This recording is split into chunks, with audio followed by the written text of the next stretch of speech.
1800년대에 독일에서 목사의 아들 태어난 하일리히 슐리만이라는 사람이 있습니다. 아버지가 목사였는데 7살이 되던 해에 선물을, 성탄절을 가지고 왔습니다. 쫙 펴서 열어보니까 책인데 어린이를 위한 세계사 이런 책인데 그 책을 읽다가 호모의 일리아드 오디세이라고 하는 그 대서사시가 있는데 그 부분을 어린이 글로 참 이해하기 쉽게 잘 요약을 때문에 그걸 읽으면서 마음속에 틀림없이 트로이라고 하는 도시는 실존하는 도시일 거다 하는 그런 마음속에 믿음을 갖게 됩니다. 그리고 41세가 되던 해 그가 고고학자가 됩니다. 51세가 됐을 때 트로이 발굴 현장에 가게 되는데 역사적인 현장이죠. 트로이를 가서 발굴했습니다. 그러면서 거기에서 수없이 많은 유적들과 보화를 발견하게 됩니다. 그는 세계의 부자가 되었습니다. 어마어마한 보화들을 차지하게 되고 큰 부자가 된 그 하일리 슐리만에게 한 기자가 찾아옵니다. 그리고 질문하게 됩니다. 자, 이제 당신에게 질문하겠는데 자, 인터뷰를 하면서 오늘 소감이 어떻습니까? 하고 소감을 묻게 될 때 그는 이렇게 대답을 합니다. 소감이요? 난 원래부터 부자였습니다. 그러니까 바로 원래부터 처음부터 생각할 때 바로 트로이라고 하는 도시는 반드시 실존할 거라고 그렇게 생각을 했고 그 자신이 꾸었던 꿈과 믿음이 오늘 현실로 이루어진 것에 불과하다. 그는 그렇게 고백을 하고 있습니다. 여러분, 같은 고백이 오늘 본문의 말씀 가운데 나타나고 있는 걸 보게 됩니다. 이 고백은 사도 바울의 고백입니다. 사도 바울이 지금 바라다 보게 될 때 많은 사람들이 세상에 있는 보화에 지금 눈독을 들이게 되고 여기에 관심을 갖고 있지만 그러나 세상에 있는 그 어떤 보화와 비교할 수 없는 어마어마한 보화를 우리가 가지고 있다. 그 보화는 어떤 걸까? 하늘에 있는 보화인데 그 보화를 다른 말로 말하면 신령한 복이다. 이렇게 말씀해 주고 있습니다. 사도 바울이 기록하고 있는 에베소서가 어떻게 기록이 되냐면은 바울이 하나님 복음을 전하다가 감옥에 들어가는데 로마의 감옥에 들어갔습니다. 쇠사슬에 묶여 있습니다. 여기에서 그는 4권의 성경을 쓰게 됩니다. 에베소, 빌립보, 골로새, 빌레몬 이런 이제 서신서인데 여기 보면 이제 에베소라고 하는 그 서신은 바로 이제 그 소아시아에 있는 에베소 지역에, 그다음 빌립보는 바로 이제 마케도니아에 있는 빌립보 지역에, 골로새라고 하는 서신과 빌레몬서, 골로새 지역에 살고 있는 빌레몬이니까 리쿠스 계곡 해가지고 앞에는 라오디게아에 있고 그리고 이제 오른쪽으로 히에라볼리가 있는 유서 깊은 지역이 있죠. 이 지역에 이제 편지를 각각 보내게 되는데 근데 이게 보니까 에베소 교인들에게 편지를 보내면서 서두에 이렇게 말하게 됩니다. 찬송하리로다. 하나님 곧 우리 구주 예수 그리스도의 아버지께서 하늘에 속한 모든 신령한 복으로 우리에게 복 주시되 이렇게 말씀해 주고 있습니다.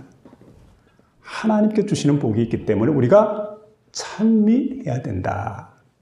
그래서 바울은 자신에게 지금 처한 상황이 엄청나게 어렵고 고통스럽고 힘들지만 그러나 자신의 찬송을 부르면서 주변 사람들, 성도들에게 말합니다. 에베소 성도들에게 여러분 함께 찬송합시다. 왜냐하면 우리에게는 하늘에 속한 신령한 복이 있으니까요. 그러면 하늘에 속한 신령한 복이란 도대체 어떤 복일까? 3가지를 말씀해 주고 있는데 이 계시 말씀을 듣는 가운데 저와 여러분 마음속에 크신 은혜가 임하게 되는 복된 시간 될 수 있기를 주의 이름으로 부탁을 드립니다. 먼저 첫째는 뭐냐면 여러분 하나님 아버지께서 주시는 자녀됨의 복입니다. 누가 주시는 겁니까? 하늘에 속한 성부 하나님께서 우리에게 주시는 자녀됨의 복. 성경에 나타난 복 가운데 최고의 복은 자녀됨의 복입니다. 하나님 주신 최고의 복입니다. 자, 이 복을 우리가 받게 되었는데 자, 4절에 보니까 그리스도 안에서 우리를 택하사 이렇게 말씀해 주고 있고 5절은 우리를 예정하사 예수 그리스도 말미암아 우리를 자기의 아들로 삼으셨다. 그렇게 이제 말씀해 주고 있습니다. 창세전부터 하나님은 우리를 선택하셨습니다. 정하셨습니다. 그리고 하나님의 자녀라고 우리를 불러주셨다는 사실입니다. 본래 우리는 마귀의 자녀였습니다. 형편없는 사람들이었죠. 그런데 그리스도 예수의 십자가 보혈을 통해서 우리를 하나님의 자녀로 신분을 변화시켜 줬다는 사실.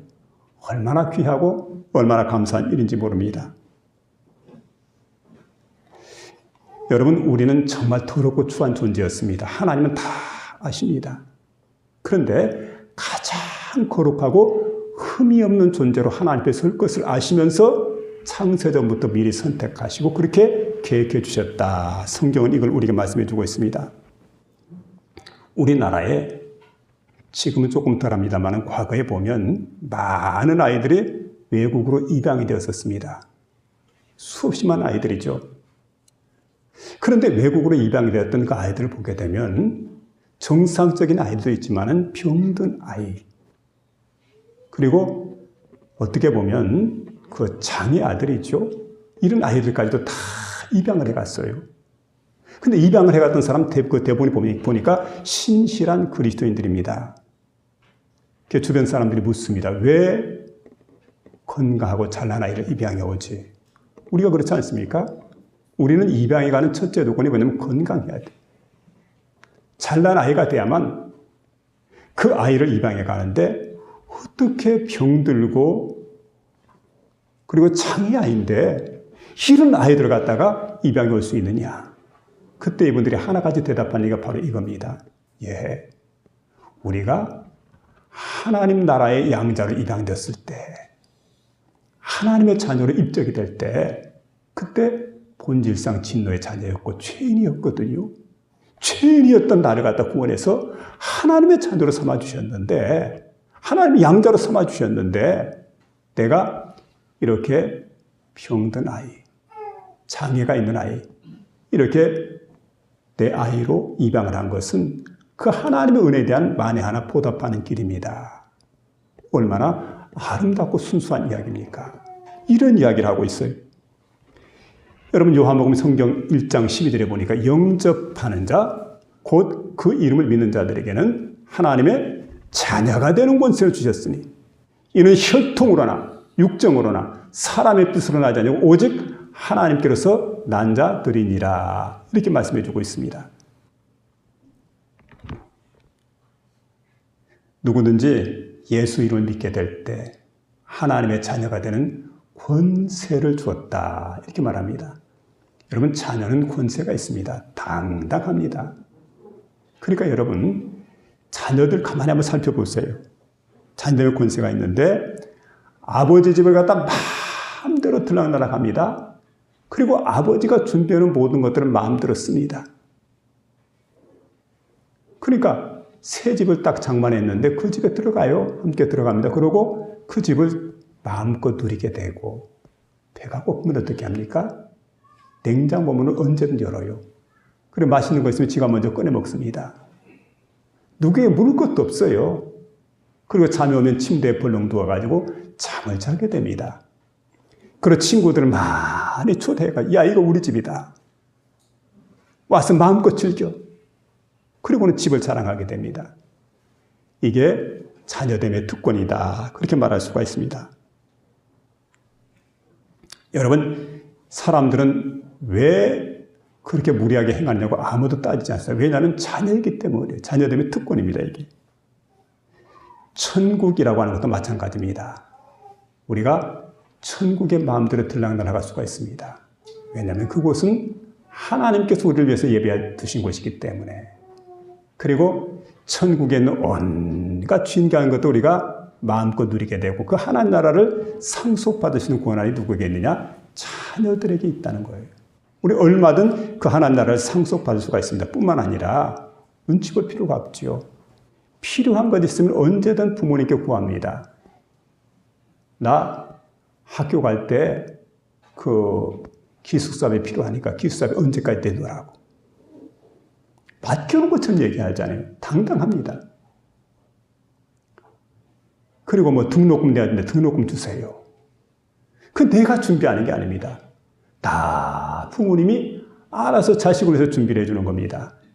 여러분, 그러니까 우리를 위해서 준비해 두시는 분 누구냐? 바로 하나님이십니다. 그래서 우리가 언제든 하나님께 기도할 수가 있어요. 요청할 수가 있어요. 요구할 수가 있어요. 그런데 마치 맡겨놓은 것처럼 요청을 한단 말이에요. 근데 그 하나님께서는 우리를 위해서 모든 필요한 것을 채워주신다는 사실입니다. 아무것도 염려하지 마라. 그리고 구하라.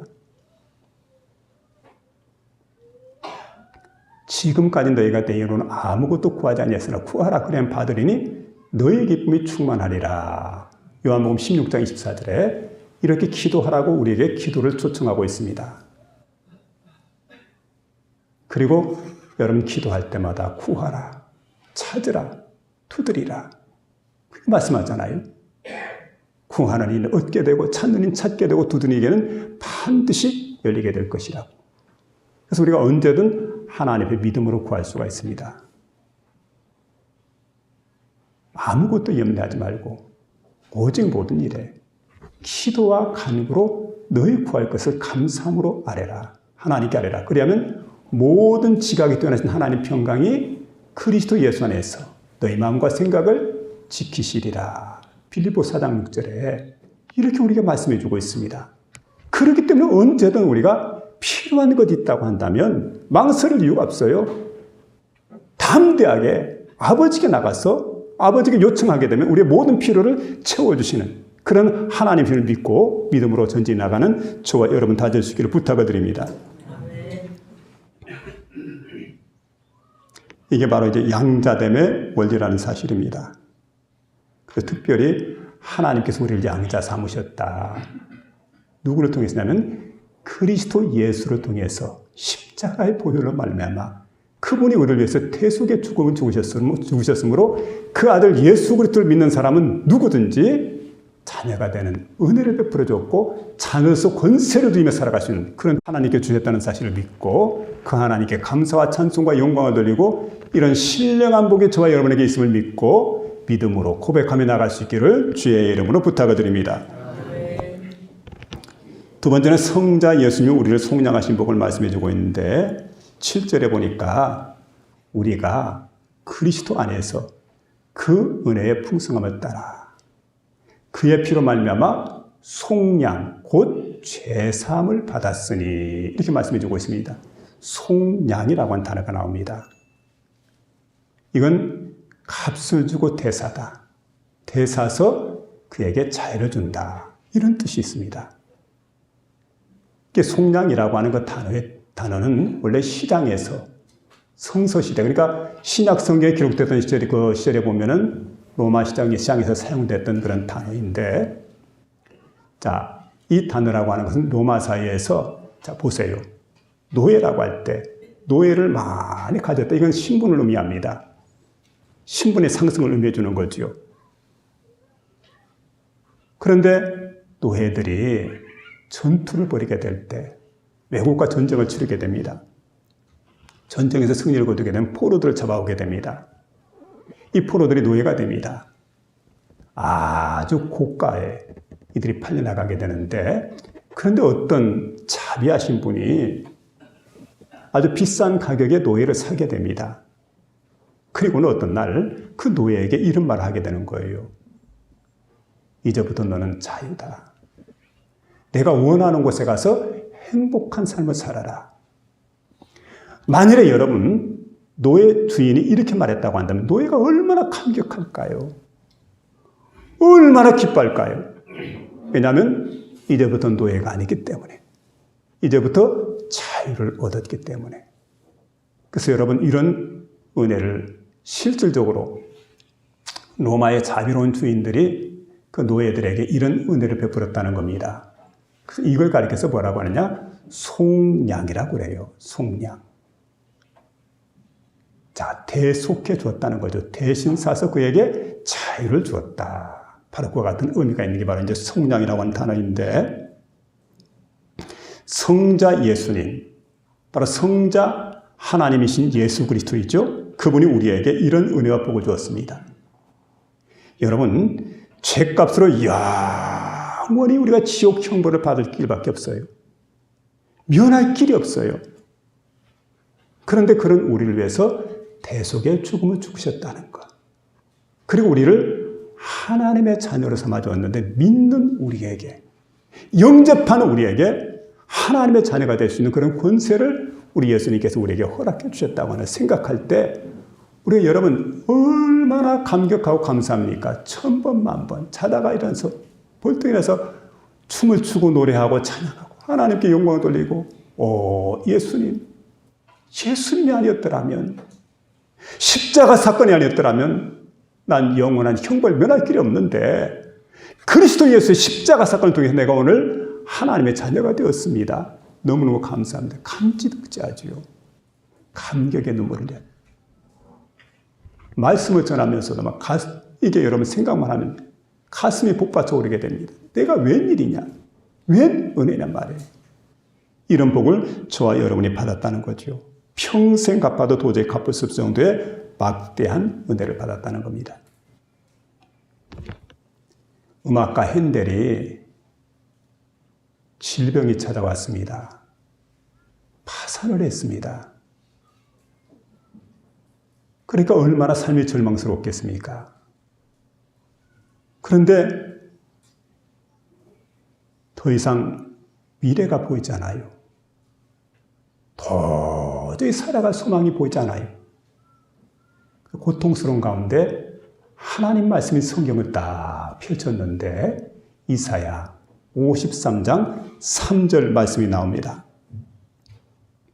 그는 멸시를 받아서 사람들에게 실어버린 바 되었으며 간고를 많이 겪었으며 질고를 아는 자라 하는 그 말씀이 딱 있는데 그리스도의 사랑과 그리스도의 십자가의 고통이 자신에게 막 밀려오는데 벅찬 감동으로 그 은혜를 자신의 몸으로 체험을 하게 됩니다.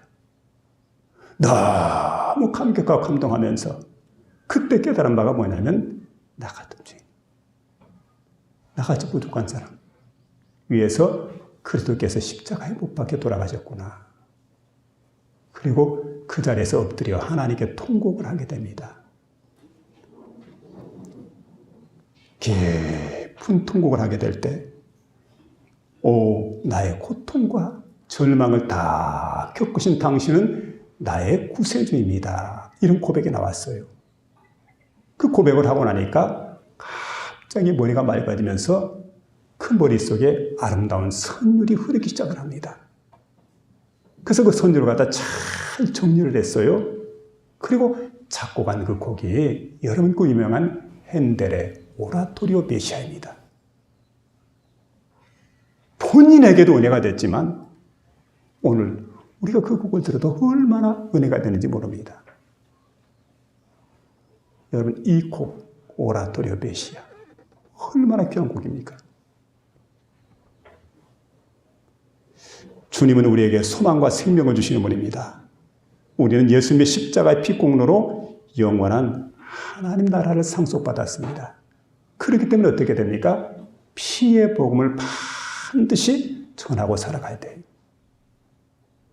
내가 복음을 전하지로 자랑할 것이 없으면 부득불 내가 할 일임이라. 만일 내가 복음을 전하지 않으면 내게 화가 있을 것이미로다. 고린도전서 9장 16절에 바울은 그렇게 외치고 있습니다. 피의 복음 전하는 것. 이거 우리가 해야 될 마땅한 일이다. 그래서 여러분 윌리엄 부스라고 하는 사람이 19세기에 런던의 빈민가에서 하나님의 복음을 전하게 됩니다.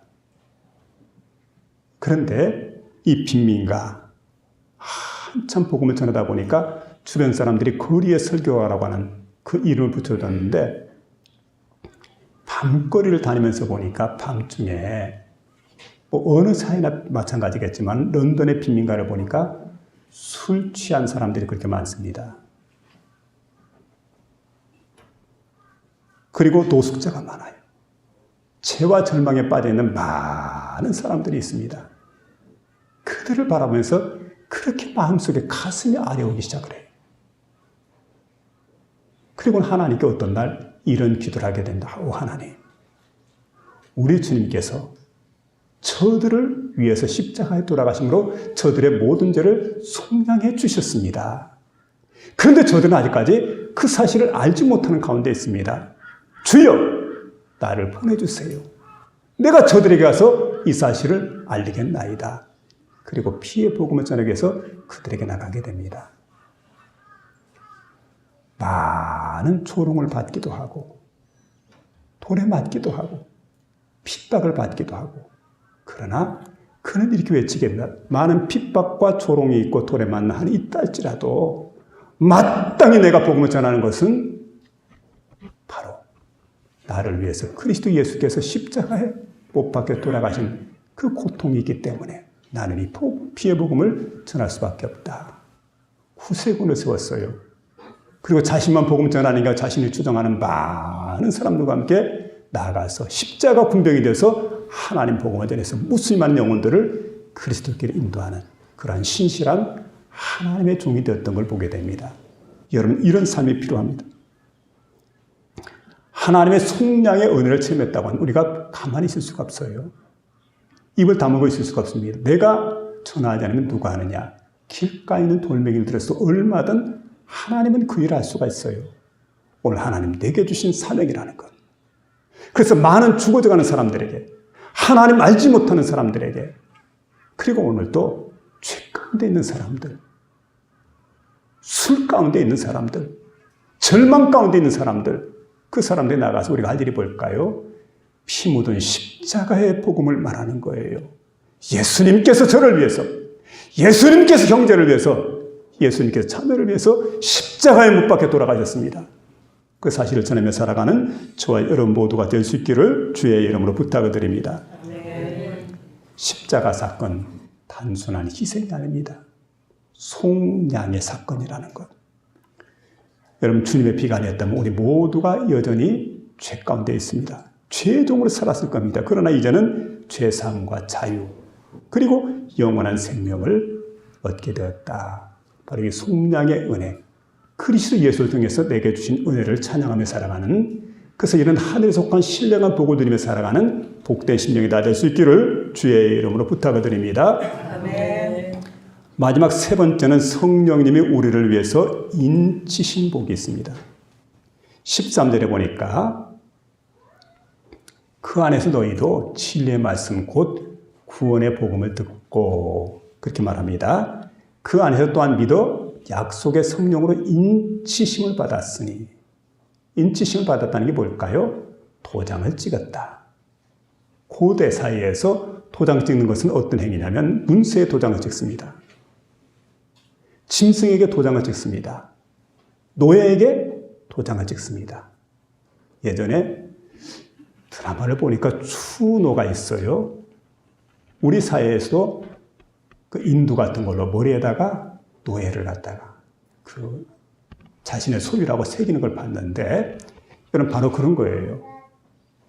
인을 치는 그 순간, 도장을 딱 찍는 그 순간 소유물이, 소유주가 바로 이제 받게 되는 거예요. 이분이 소유주가 되는 거죠. 소유권을 주장하게 되는 겁니다. 그럼 여러분, 약속의 성령으로 우리가 인치심을 받았다고 할 때 이게 무슨 의미가 있습니까?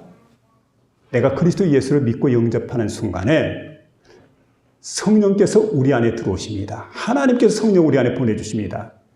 그리고 그 성령 하나님께서 우리께서 어떤 일을 합니까? 인치시는 일을 해요. 도장 찍는 일. 그럼 나는 하나님의 소유가 되었다는 사실입니다. 지금부터 나는 영원토록 하나님의 소유가 됩니다. 그렇게 고백하며 살아가야 될 겁니다. 그래서 하나님 말씀하죠. 자, 두려워 말라. 너는 내 것이라. 이사야 43장 1절 이렇게 말씀합니다.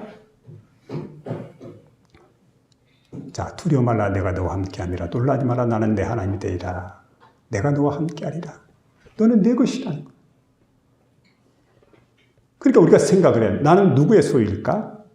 예수를 믿고 영접하는 그 순간부터 나는 하나님의 소유가 되었다. 사람은 변덕스럽습니다. 사람은 약속을 잘 지키지 않습니다. 세상은 그렇습니다. 그러나 우리 하나님은 어떤 분입니까? 신실하신 분입니다.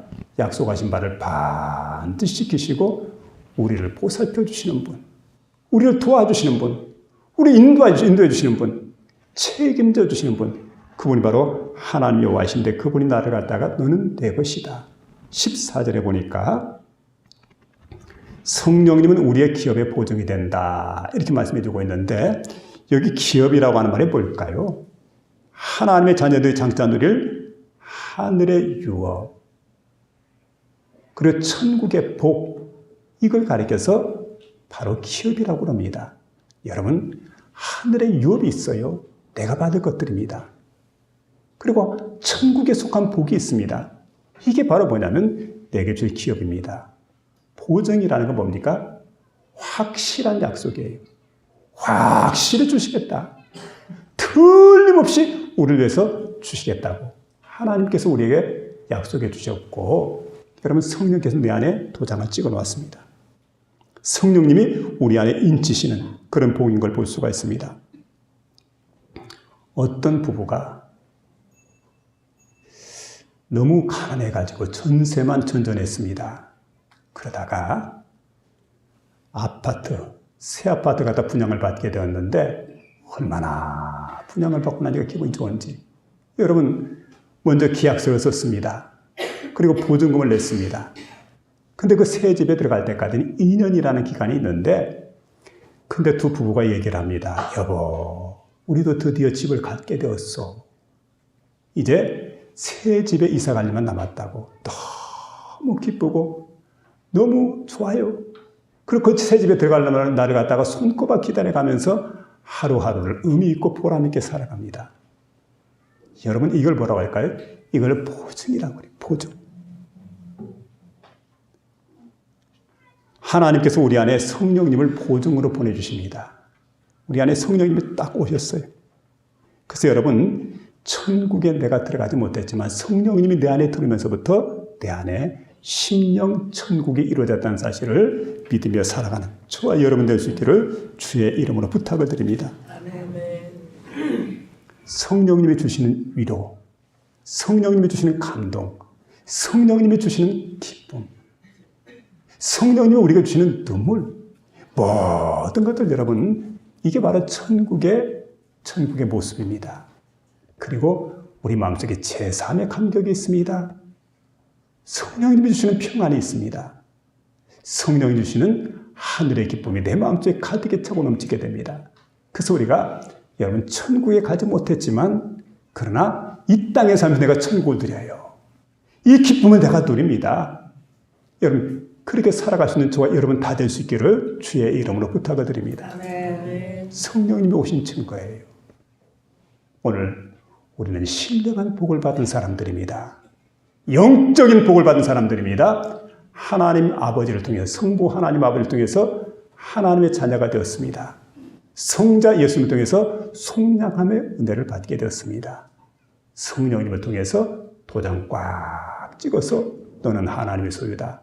영원토록 널 지키시고 보호해 주신 하나님이 계십니다. 하나님의 소유가 되는 그런 복, 이런 복을 우리가 받게 되었으니까 여러분 세상에 그 어떤 곳으로 내가 비교할 수 있겠어요?